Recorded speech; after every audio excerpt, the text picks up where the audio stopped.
नमस्कार। आकाशवाणी से प्रस्तुत है समाचार प्रभात।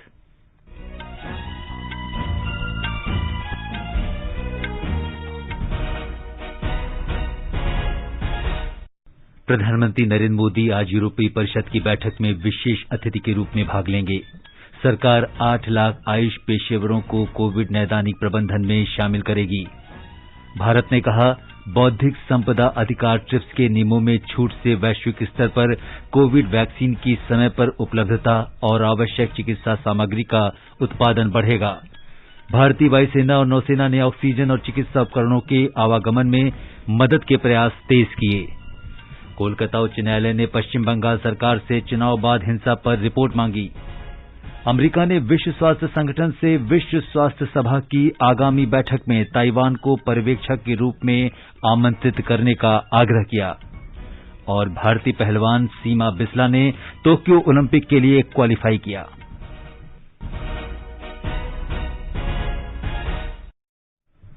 समाचार प्रभात में देवेंद्र त्रिपाठी के साथ मैं सिद्धार्थ सिंह। कोविड मरीजों की संख्या बढ़ रही है। श्रोताओं से अपील है कि कोई भी कोताही न बरतें, सुरक्षा के सभी उपायों का पालन करें और 18 वर्ष से अधिक आयु के सभी लोग निसंकोच टीका लगवाएं। 3 आसान उपायों का पालन करें और सुरक्षित रहें। मास्क पहनें, 2 गज दूरी है जरूरी, सुरक्षित दूरी बनाए रखें, हाथ और मुंह साफ रखें। और अब समाचार विस्तार से। प्रधानमंत्री नरेंद्र मोदी आज यूरोपीय परिषद की बैठक में विशेष अतिथि के रूप में भाग लेंगे। भारत यूरोपीय संघ के नेताओं की ये वर्चुअल बैठक पुर्तगाल के प्रधानमंत्री एंटोनियो कोस्टा ने आयोजित की है। पुर्तगाल यूरोपीय संघ का अध्यक्ष है। एक रिपोर्ट। प्रधानमंत्री नरेंद्र मोदी यूरोपीय संघ के सभी 27 सदस्य देशों के राष्ट्राध्यक्षों या शासनाध्यक्षों के साथ इस वर्चुअल बैठक में भाग लेंगे। यूरोपीय संघ के 27 देशों की ऐसी बैठक इससे पहले केवल एक बार हुई है। इस वर्ष मार्च में अमेरिकी राष्ट्रपति के साथ यह बैठक हुई थी। आज की बैठक में कोविड महामारी से निपटने और स्वास्थ्य देखभाल के बारे में सहयोग, सतत और समावेशी विकास, भारत यूरोपीय संघ आर्थिक साझेदारी को मजबूत करने तथा आपसी हित के क्षेत्रीय और वैश्विक मुद्दों पर विचार विमर्श किया जाएगा। भारत और यूरोपीय संघ के नेताओं की यह बैठक यूरोपीय देशों के सभी नेताओं के साथ विचार विमर्श का अभूतपूर्व अवसर है। यह महत्वपूर्ण राजनीतिक उपलब्धि है और इससे पिछले वर्ष जुलाई में हुए 15वें भारत यूरोपीय संघ शिखर सम्मेलन के बाद से आपसी संबंधों में आई तेजी को आगे और मजबूत करने में मदद मिलेगी। अनुपम मिश्र, आकाशवाणी समाचार, दिल्ली। प्रधानमंत्री नरेंद्र मोदी ने कल ऑस्ट्रेलिया के प्रधानमंत्री स्कॉट मॉरिसन से टेलीफोन पर बातचीत की। श्री मोदी ने कोविड महामारी की दूसरी लहर से निपटने में उदारता से भारत की मदद के लिए ऑस्ट्रेलिया सरकार का आभार व्यक्त किया। प्रधानमंत्री नरेंद्र मोदी ने मणिपुर, त्रिपुरा और सिक्किम के मुख्यमंत्रियों से कल टेलीफोन पर बातचीत की और इन राज्यों में कोविड की स्थिति का जायजा लिया। प्रधानमंत्री ने इन राज्यों में स्वास्थ्य देखभाल सुविधाओं और टीकाकरण पर भी चर्चा की। भारत ने कहा है कि कोविड निदान के अनुसंधान को बौद्धिक संपदा अधिकार ट्रिप्स के नियमों से छूट देना वैश्विक स्तर पर कोविड वैक्सीन और आवश्यक चिकित्सा सामग्री का उत्पादन बढ़ाने और समय से इनकी उपलब्धता सुनिश्चित करने में महत्वपूर्ण कदम साबित होगा। विदेश सचिव हर्षवर्धन श्रृंगला ने अंतर्राष्ट्रीय शांति और सुरक्षा, बहुपक्षवाद और संयुक्त राष्ट्र केंद्रित अंतर्राष्ट्रीय व्यवस्था पर आयोजित संयुक्त राष्ट्र सुरक्षा परिषद की उच्चस्तरीय बैठक को संबोधित करते हुए ये बात कही। उन्होंने कहा कि भारत ने महामारी के इस दौर में विकासशील देशों के लिए तेजी से वैक्सीन और औषधि सुलभ कराने के लिए ट्रिप्स समझौते के नियमों में छूट के लिए दक्षिण अफ्रीका और अन्य साझेदारों के साथ प्रयास किया है। श्री श्रृंगला ने कहा कि भारत ने पिछले एक वर्ष में विश्व के 150 से अधिक देशों को कोविड वैक्सीन, औषधि और चिकित्सा उपकरण उपलब्ध कराए हैं। विदेश सचिव ने कहा कि महामारी की दूसरी लहर में देश को कुछ आवश्यक वस्तुएं उपलब्ध कराने वाले देशों का भारत बहुत आभारी है। उन्होंने कहा कि कोविड महामारी ने विश्व में परस्पर निर्भरता और सहयोग की जरूरत सामने रखी है। उन्होंने कहा कि महामारी के बाद के विश्व की बहुपक्षीय व्यवस्था से बिल्कुल अलग अपेक्षाएं होंगी। बहुपक्षवाद में सुधार का भारत का आह्वान संयुक्त राष्ट्र सुरक्षा परिषद में सुधार में निहित है। परिषद को आज की वास्तविकताओं के अनुरूप होना चाहिए। भारत और कोलंबिया के बीच विदेश विभाग स्तर पर 9वां परामर्श कल वीडियो कॉन्फ्रेंस के जरिए आयोजित किया गया। इसमें परस्पर सहयोग के व्यापक क्षेत्रों की समीक्षा की गई। दोनों पक्षों ने इन क्षेत्रों में द्विपक्षीय विचार विमर्श आगे बढ़ाने पर बल दिया। भारतीय पक्ष का नेतृत्व विदेश विभाग में पूर्वी मामलों की सचिव रीवा गांगुली और कोलंबिया का नेतृत्व विदेश उपमंत्री श्री फ्रांसिस्को जेवियर ने किया। दोनों देशों ने कोविड महामारी से निपटने और इसका असर कम करने के उपायों पर विचार किया। संयुक्त राष्ट्र में सहयोग सहित परस्पर हित के क्षेत्रीय और अंतर्राष्ट्रीय मुद्दों पर भी चर्चा की गई। सरकार ने कोविड के नैदानिक प्रबंधन के लिए आयुष आरोग्य पद्धतियों से जुड़े प्रशिक्षित चिकित्सा कर्मियों को शामिल करने का परामर्श जारी किया है। आयुष मंत्रालय ने कहा है कि 8 लाख आयुष पेशेवरों का एक पूल कोविड से जुड़े कार्य करने के लिए उपलब्ध रहेगा।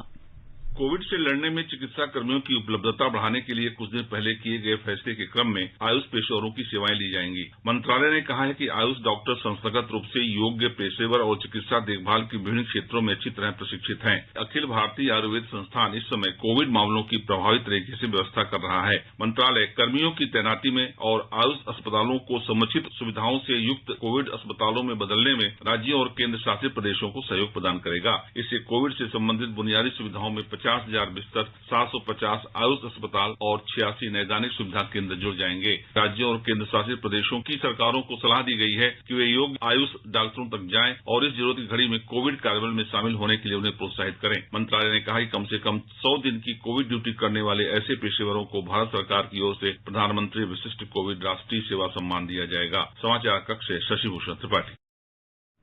भारत सरकार के प्रधान वैज्ञानिक सलाहकार प्रोफेसर के विजय राघवन ने कहा है कि ठोस और कारगर उपायों से कोरोना संक्रमण की तीसरी लहर रोकी जा सकती है। इससे पहले उन्होंने कहा था कि कोविड की तीसरी लहर को टाला नहीं जा सकता। डॉक्टर राघवन ने कहा कि तीसरी लहर इस बात पर निर्भर करेगी कि राज्यों में स्थानीय स्तर पर दिशा निर्देश कितने प्रभावकारी ढंग से लागू किए गए। उन्होंने कहा कि एहतियात, निगरानी, प्रबंधन, उपचार और परीक्षण के दिशा निर्देशों के समुचित पालन से संक्रमण का प्रसार रोका जा सकता है। नीति आयोग के सदस्य डॉक्टर वी के पॉल ने कहा है कि मुकोरमाइकोसिस मधुमेह से पीड़ित लोगों पर ज्यादा असर करता है। इसे काली फफूंद के नाम से भी जाना जाता है। कोविड मरीजों में इसके प्रभाव की खबरों के बारे में उन्होंने कहा कि संक्रमण का केवल उन पर ही असर होता है जो उच्च ब्लड शुगर से पीड़ित हैं।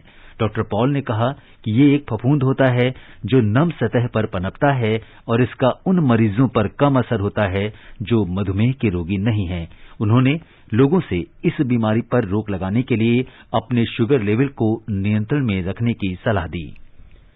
भारतीय वायुसेना और नौसेना ने मौजूदा कोविड स्थिति से निपटने के लिए ऑक्सीजन कंटेनर और चिकित्सा उपकरणों को लाने ले जाने में प्रशासन की मदद के प्रयास तेज कर दिए हैं। भारतीय वायुसेना के C-17 विमान ने इस उद्देश्य से देश के अंदर अब तक 400 उड़ानें भरी हैं। इनमें से 351 उड़ानों से कुल 4,904 टन क्षमता के 252 ऑक्सीजन टैंकर पहुंचाए गए। ये उड़ानें जामनगर, भोपाल, चंडीगढ़, पानागढ़, इंदौर, रांची, आगरा, जोधपुर, बेगमपेट, भुवनेश्वर, पुणे, सूरत, रायपुर, उदयपुर, मुंबई, लखनऊ, नागपुर, ग्वालियर, विजयवाड़ा, बड़ौदा, दीमापुर और हिंडन के लिए भरी गईं। वायुसेना ने 1,233 टन के 72 क्रायोजेनिक ऑक्सीजन कंटेनर लाने के लिए 59 अंतर्राष्ट्रीय उड़ानें भी संचालित की। ये कंटेनर और cylinder Singapore, Dubai, Bangkok, Britain, Germany, Belgium और ऑस्ट्रेलिया से लाए गए। इसके अलावा C-17 और IL-76 विमानों को इसराइल और सिंगापुर से cryogenic oxygen container, oxygen generator और वेंटिलेटर लाने का काम सौंपा गया है। नौसेना ने भी INS तलवार, कोलकाता, एरावत, कोच्चि, तबार, त्रिकंद, जलाश्व और शार्दुल को मित्र देशों से ऑक्सीजन कंटेनर, सिलेंडर, कंसंट्रेटर और अन्य उपकरण लाने के काम में लगाया है। रक्षा मंत्रालय ने बताया कि आने वाले दिनों में INS तरकश, शार्दुल और जलाश्व के माध्यम से दोहा, कुवैत और ब्रुनेई से ऑक्सीजन कंटेनर और अन्य चिकित्सा सामग्री लाने की योजना बनाई गई है। पेट्रोलियम और प्राकृतिक गैस मंत्री धर्मेंद्र प्रधान ने भारत में तरल चिकित्सा ऑक्सीजन का आयात बढ़ाने के लिए खाड़ी के कुछ देशों के पेट्रोलियम मंत्रियों के साथ पिछले हफ्ते विचार विमर्श किया। श्री प्रधान ने चिकित्सा ऑक्सीजन की आपूर्ति के लिए विशेष रूप से संयुक्त अरब अमारात, कुवैत, बहरीन और सऊदी अरब की भावना की सराहना की। श्री प्रधान ने कई ट्वीट में कहा कि उन्होंने सऊदी अरब, संयुक्त अरब अमारात और कतर के पेट्रोलियम मंत्रियों के साथ पिछले हफ्ते विचार विमर्श किया। उन्होंने कहा कि भारत आगामी सप्ताह में देश में तरल चिकित्सा ऑक्सीजन की वाणिज्यिक आपूर्ति प्राप्त करने की प्रक्रिया में है। देश में अब तक 16 करोड़ 71 लाख से अधिक कोविड टीके लगाए जा चुके हैं। इसमें 95,19,000 स्वास्थ्यकर्मियों को पहली डोज और 64 लाख से अधिक स्वास्थ्यकर्मियों को दूसरी डोज शामिल हैं। 1 करोड़ 38 लाख अग्रिम पंक्ति के कार्यकर्ताओं को पहली डोज और 76 लाख से अधिक को दूसरी डोज लगाई गई है। भारत में विश्व का सबसे बड़ा कोविड टीकाकरण अभियान इस वर्ष 16 जनवरी को शुरू हुआ था। केंद्रीय स्वास्थ्य मंत्रालय ने बताया कि कल 21,27,000 से अधिक लोगों को कोविड टीका लगाया गया। मंत्रालय ने बताया कि 30 राज्यों और केंद्र शासित प्रदेशों में कल 18 वर्ष से 44 वर्ष आयु के 2,96,289 लोगों को वैक्सीन की पहली डोज लगाई गई। अब तक इस आयु वर्ग के 14,78,000 से अधिक लोगों को टीका लगाया जा चुका है। कोविड टीकाकरण का तीसरा चरण इस महीने की पहली तारीख से शुरू हुआ है। कोविड संक्रमण से मुक्त होने के बाद उत्तर प्रदेश के मुख्यमंत्री योगी आदित्यनाथ आज बरेली और मुरादाबाद जिलों का दौरा करेंगे। वे इन दोनों जिलों में कोविड रोगियों के उपचार की व्यवस्था की समीक्षा करेंगे। कोरोना की दूसरी लहर के बीच मुख्यमंत्री का लखनऊ के बाहर ये पहला दौरा है। राज्य में कोविड संक्रमण का खतरा अब दिन ब दिन कम होता जा रहा है। पिछले एक सप्ताह में प्रतिदिन दर्ज होने वाले नए कोविड मामलों में 10,000 की कमी हुई है। दूसरी ओर सरकार प्रतिदिन अधिक से अधिक लोगों की जांच करा रही है। राज्य में पिछले एक सप्ताह में कोविड के सक्रिय मामलों में 50,000 की कमी आई है। उधर बिहार में कोविड महामारी अब ग्रामीण क्षेत्रों में भी फैल रही है। पंचायती राज विभाग के अपर मुख्य सचिव अमृतलाल मीणा ने कहा है कि ग्रामीण क्षेत्रों के 30% परिवारों के कुछ सदस्यों को बुखार है। राज्य सरकार ने अधिक संक्रमण वाले संवेदनशील जिलों में सभी मुखियाओं को निर्देश दिया है कि वे कोविड के लक्षणों वाले मरीजों की पहचान करें और समुचित जांच के बाद उनकी इलाज प्रक्रिया शीघ्र शुरू करना सुनिश्चित करें, ताकि बीमारी से संबंधित जटिलताएं और मृत्यु दर कम की जा सके। पंचायती राज के प्रतिनिधियों से अपने अपने ग्राम पंचायतों में विशेष रूप से बुखार से पीड़ित परिवारों में लोगों के स्वास्थ्य की निगरानी रखने को कहा गया है। प्रत्येक परिवार को कोविड के खिलाफ बचाव के लिए 6 मास्क दिए जा रहे हैं। इस बीच कल रिकॉर्ड 13,466 लोगों में कोविड संक्रमण की पुष्टि हुई। इस बीमारी से मरने वालों की संख्या 3,139 तक पहुंच गई है। छत्तीसगढ़ में ग्रामीण क्षेत्रों में कोविड संक्रमण की रोकथाम के लिए राज्य सरकार ने अनूठी पहल की है। गांवों में कोविड के लक्षण वाले लोगों को सरकार की ओर से दवाओं की निःशुल्क किट उपलब्ध कराई जा रही है। एक रिपोर्ट।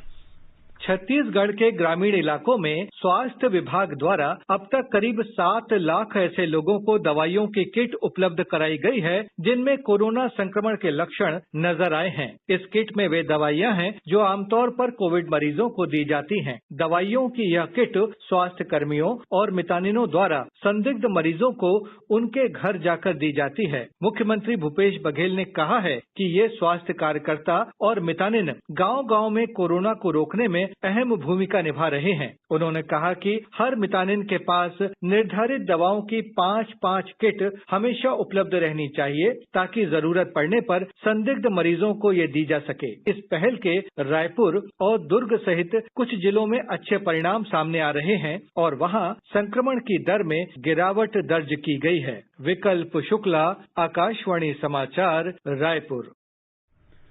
पश्चिम बंगाल की मुख्यमंत्री ममता बनर्जी ने प्रधानमंत्री नरेंद्र मोदी से राज्य में कोविड संक्रमण में तेजी को देखते हुए चिकित्सा ऑक्सीजन के वर्तमान आवंटन की समीक्षा करने का आग्रह किया है। प्रधानमंत्री को लिखे पत्र में उन्होंने कहा है कि पश्चिम बंगाल में प्रतिदिन चिकित्सा ऑक्सीजन की दैनिक खपत बीते 24 घंटों में बढ़कर 470 मीट्रिक टन हो गई है, जबकि आवंटन 308 मीट्रिक टन है। ओडिशा सरकार ने राज्य के अस्पतालों में ऑक्सीजन की निर्बाध आपूर्ति के पर्याप्त प्रबंध किए हैं। प्रत्येक जिले में स्वास्थ्य संस्थानों को एक या एक से अधिक ऑक्सीजन रिफिलिंग केंद्रों से जोड़ा गया है। सरकार ने कल जिलाधिकारियों को निर्देश दिया कि ऑक्सीजन सिलेंडर भरवाने में इस्तेमाल होने वाले वाहनों की संख्या बढ़ाई जाए, ताकि ऑक्सीजन की आपूर्ति सुचारू रूप से जारी रहे।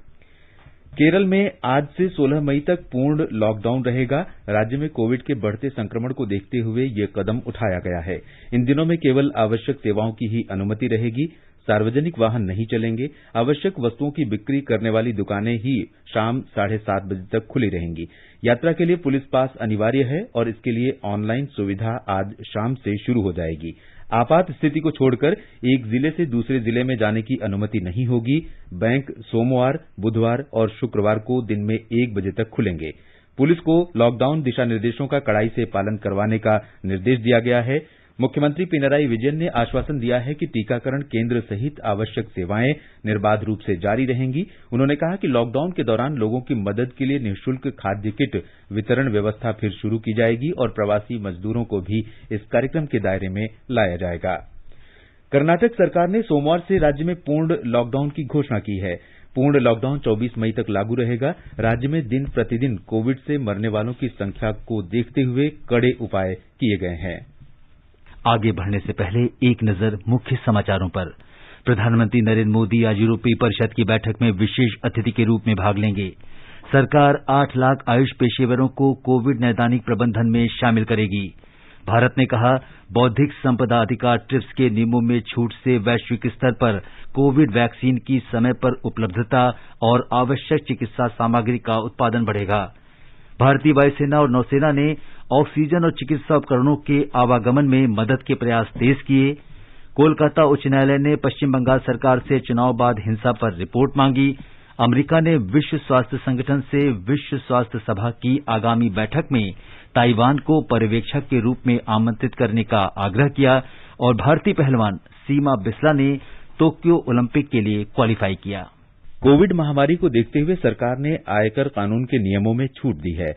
अब सभी अस्पतालों, नर्सिंग होम, औषधालयों और कोविड देखभाल केंद्रों को रोगियों से 2 लाख रुपए तक नकद लेने की अनुमति होगी। रोगी और नकद लेने वाले अस्पताल को इस तरह के भुगतान के लिए अपना पैन और आधार संख्या दर्ज करानी होगी। ये छूट इस साल 1 अप्रैल से 31 मई तक के लिए लागू रहेगी। भारतीय सशस्त्र बलों के अनुभवी चिकित्सकों ने राष्ट्र के आह्वान को देखते हुए आम मरीजों के लिए ऑनलाइन परामर्श देना शुरू कर दिया है। सशस्त्र बलों के चिकित्सा ई-संजीवनी पोर्टल के माध्यम से ऑनलाइन परामर्श सेवाएं दे रहे हैं।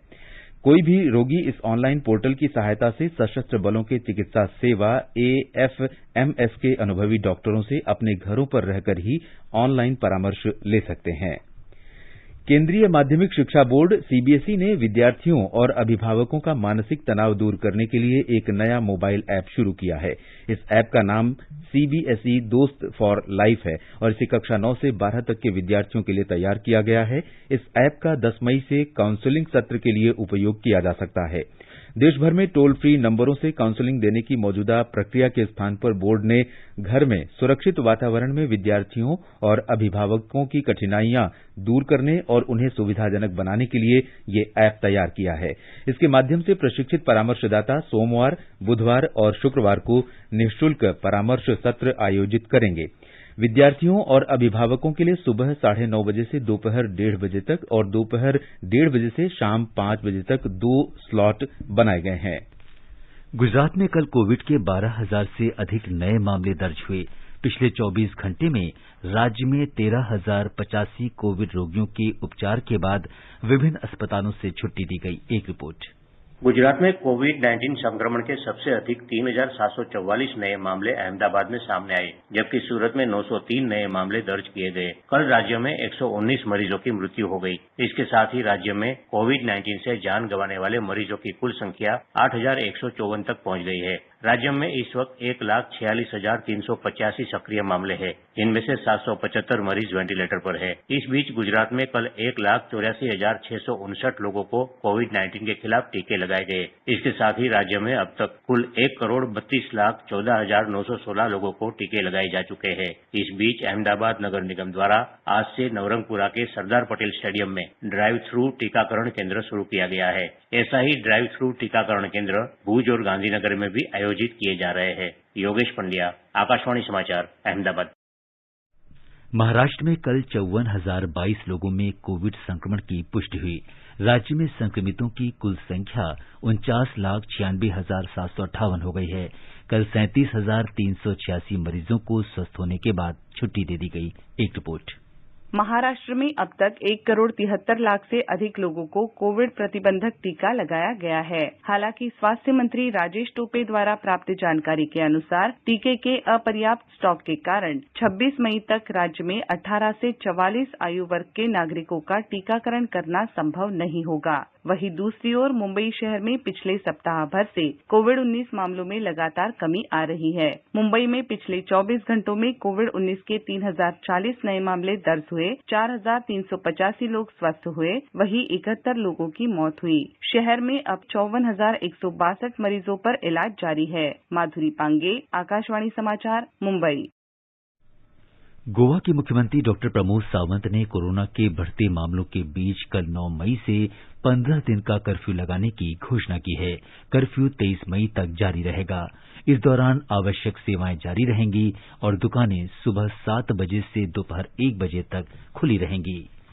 शिरोमणि गुरुद्वारा प्रबंधक समिति एसजीपीसी ने कोविड मरीजों के इलाज के लिए ऑक्सीजन संयंत्र लगाने और ऑक्सीजन कंसंट्रेटर के जरिए सेवाएं देने का फैसला किया है। शिरोमणि गुरुद्वारा प्रबंधक समिति की अध्यक्ष बीबी जागीर कौर ने कहा कि एसजीपीसी अमृतसर में श्री गुरु रामदास मेडिकल कॉलेज में ऑक्सीजन संयंत्र लगा रही है। ये संयंत्र 1 हफ्ते में काम करना शुरू कर देगा। उन्होंने बताया कि इसके लिए केंद्र सरकार से अनुमति ले ली गई है और 2 बड़े जेनरेटर भी खरीद लिए गए हैं। उन्होंने कहा कि एसजीपीसी हवा से ऑक्सीजन तैयार करने का प्रयास भी कर रही है। बीबी जागीर कौर ने कहा कि श्री गुरु रामदास हॉस्पिटल कोरोना मरीजों के लिए पहले ही आरक्षित हो चुका है। इस अस्पताल में 100 बिस्तर और 37 वेंटिलेटर हैं। कोविड के बढ़ते मामलों को देखते हुए एसजीपीसी ने गुरुद्वारा मांझी साहिब आलमगीर में 50 बिस्तर और श्री दमदमा साहिब में 25 बिस्तर तैयार किए हैं। कोलकाता उच्च न्यायालय ने पश्चिम बंगाल सरकार से राज्य में विधानसभा चुनाव के बाद हुई हिंसा से प्रभावित कानून व्यवस्था की मौजूदा स्थिति पर 3 दिन के भीतर हलफनामा दायर करने को कहा है। न्यायालय की 5 न्यायाधीशों की पीठ ने राज्य सरकार को निर्देश दिया कि अपने हलफनामे में उन क्षेत्रों के नाम भी बताएं जहां हिंसा हुई। हिंसा को रोकने और नियंत्रित करने के लिए उठाए गए कदमों की भी राज्य सरकार से जानकारी मांगी गई है।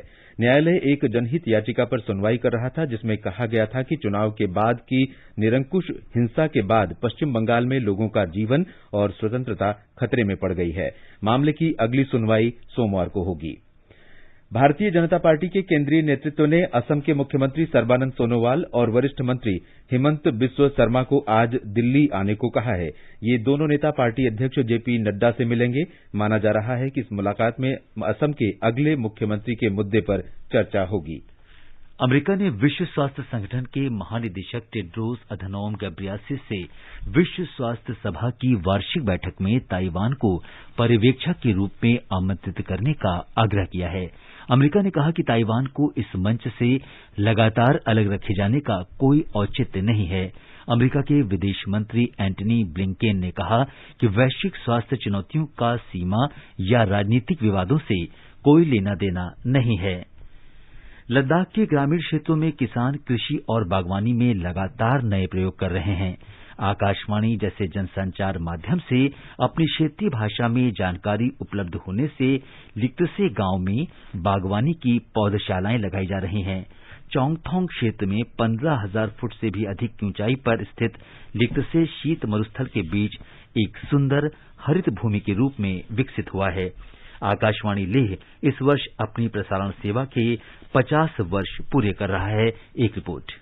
लिक्टसे कुशल कारीगरों के लिए प्रसिद्ध है। स्थापत्य कला, काष्ठ कला और बुनाई क्षेत्र में ये पारंपरिक रूप से आत्मनिर्भर है। हालांकि 30 घरों के इस गांव की मुख्य आजीविका कृषि है। लिक्टसे के निवासी रिजगिन ने बताया कि उनके गांव के लोग समाचारों और मनोरंजन के लिए आकाशवाणी सुनना पसंद करते हैं। हम रेडियो प्रोग्राम हर वक्त सुनते हैं, तो न्यूज सुनते तो हमें अभी देश में बीमारी फैल है तो हमें जरूरी समझ के हम सुनते हैं कि हमें अगर अचानक इमरजेंसी में कुछ भी हो सकता। प्रधानमंत्री जी बहुत ख्याल रखकर हमें बहुत देखभाल करते हैं और उन्होंने हमें दवाई के बारे में तो हम उनसे दिल खुश होता है। गांव के लोग रेडियो के जरिए विभिन्न कार्यक्रमों और योजनाओं की जानकारी भी प्राप्त कर रहे हैं। जब उन्हें पता चला कि लिक्टसे का मौसम बागवानी के लिए उपयुक्त है तो उन्होंने बागवानी विभाग और अनुसंधान संगठनों की मदद से सेब, अखरोट और खुबानी की नर्सरी लगाना शुरू कर दिया। अब वे बागवानी उपज से गांव की जरूरतें पूरी कर रहे हैं। अधिक से अधिक जानकारी तक की पहुंचने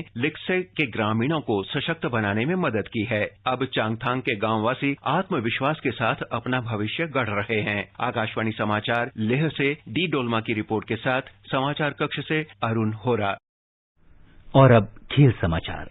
विश्व क्रिकेट टेस्ट चैंपियनशिप के फाइनल और इंग्लैंड के साथ 5 क्रिकेट टेस्ट मैचों की श्रृंखला के लिए भारत के 20 खिलाड़ियों की घोषणा कर दी गई है। इसमें ऑलराउंडर हार्दिक पांड्या शामिल नहीं हैं। इन 20 खिलाड़ियों के अलावा 4 स्टैंड बाय खिलाड़ी भी रखे गए हैं। इस तरह इस दौरे के लिए कुल 24 खिलाड़ियों का चयन किया गया है। विश्व टेस्ट चैंपियनशिप में 18 जून को साउथहैम्पटन में भारत का मुकाबला न्यूजीलैंड से होगा। इस वर्ष के टोक्यो ओलंपिक खेलों में भारतीय बैडमिंटन खिलाड़ियों के क्वालीफाई होने की संभावना को उस समय झटका लगा जब मलेशियाई ओपन सुपर 750 टूर्नामेंट स्थगित कर दिया गया। विश्व बैडमिंटन संघ ने ये भी घोषणा की कि ये टूर्नामेंट अब ओलंपिक क्वालिफिकेशन प्रतियोगिता नहीं होगी। अब जून में होने वाली सिंगापुर ओपन सुपर 500 टूर्नामेंट एकमात्र प्रतियोगिता बची है जिसमें ओलंपिक में क्वालिफाई करने के लिए खिलाड़ियों को शानदार प्रदर्शन करना होगा। मौजूदा विश्व चैंपियन पीवी सिंधु वर्ष 2019 की विश्व चैंपियनशिप में कांस्य पदक विजेता बी साई प्रणीत और पुरुष डबल्स के सात्विक साईराज रंकीरेड्डी और चिराग शेट्टी उन भारतीय खिलाड़ियों में शामिल हैं जो विश्व बैडमिंटन संघ की रैंकिंग के आधार पर क्वालिफाई करने की उम्मीद कर रहे हैं। नौकायान के संबंध में एक अच्छी खबर है। भारत के अरुण लाल जाट और अरविंदर सिंह की नौकायान टीम ने पुरुषों के लाइट वेट डबल स्कल मुकाबले में टोक्यो ओलंपिक के लिए क्वालिफाई कर लिया है। भारतीय टीम ने 200 मीटर की दूरी 36.92 सेकंड में पूरी कर दूसरा स्थान हासिल किया। जापान पहले और उज्बेकिस्तान तीसरे स्थान पर रहा। शीर्ष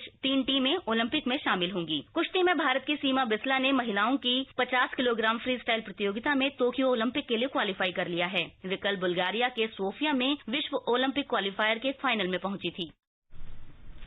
ये समाचार हमारी वेबसाइट newzoneair.com/hindi पर भी उपलब्ध हैं। और देवेंद्र, बताएं कि आज के समाचार पत्रों में क्या विशेष है। जी सिद्धार्थ, टीकाकरण के लिए कोविन प्रणाली को और ज्यादा प्रभावी बनाने के लिए आज से 4 अंकों का सुरक्षा कोड शुरू होने को लगभग सभी अखबारों ने अपनी सुर्खी बनाया है। दैनिक जागरण की सुर्खी है, आज से ऑनलाइन रजिस्ट्रेशन करते ही मोबाइल पर आएगा 1 टाइम पासवर्ड। अब केंद्र पर बताना होगा ओटीपी, तभी सर्टिफिकेट जारी होगा। कोरोना की तीसरी लहर से बचने के लिए केंद्र सरकार के प्रधान वैज्ञानिक सलाहकार विजय राघवन की सलाह को भी अखबारों ने सुर्खी बनाई है। अमर उजाला लिखता है, सभी स्तरों पर सावधानी बरती जाए तो महामारी की तीसरी लहर आने से रोकी जा सकती है। इससे कुछ ही जगहों पर तीसरी लहर का होगा असर। यूजीसी द्वारा सभी विश्वविद्यालयों को मई में होने वाली सभी ऑफलाइन परीक्षाओं को टालने और जून में परीक्षा का कार्यक्रम रखने से पहले स्थिति की समीक्षा करने को नवभारत टाइम्स ने दिया है। और अंत में मुख्य समाचार एक बार फिर। प्रधानमंत्री नरेंद्र मोदी आज यूरोपीय परिषद की बैठक में विशेष अतिथि के रूप में भाग लेंगे। सरकार 8 लाख आयुष पेशेवरों को कोविड नैदानिक प्रबंधन में शामिल करेगी। भारत ने कहा, बौद्धिक संपदा अधिकार ट्रिप्स के नियमों में छूट से वैश्विक स्तर पर कोविड वैक्सीन की समय पर उपलब्धता और आवश्यक चिकित्सा सामग्री का उत्पादन बढ़ेगा। भारतीय वायुसेना और नौसेना ने ऑक्सीजन और चिकित्सा उपकरणों के आवागमन में मदद के प्रयास तेज किए। कोलकाता उच्च न्यायालय ने पश्चिम बंगाल सरकार से चुनाव बाद हिंसा पर रिपोर्ट मांगी। और भारतीय पहलवान सीमा बिस्ला ने टोक्यो ओलंपिक के लिए क्वालिफाई किया। इसके साथ ही समाचार प्रभात का ये अंक समाप्त हुआ। नमस्कार।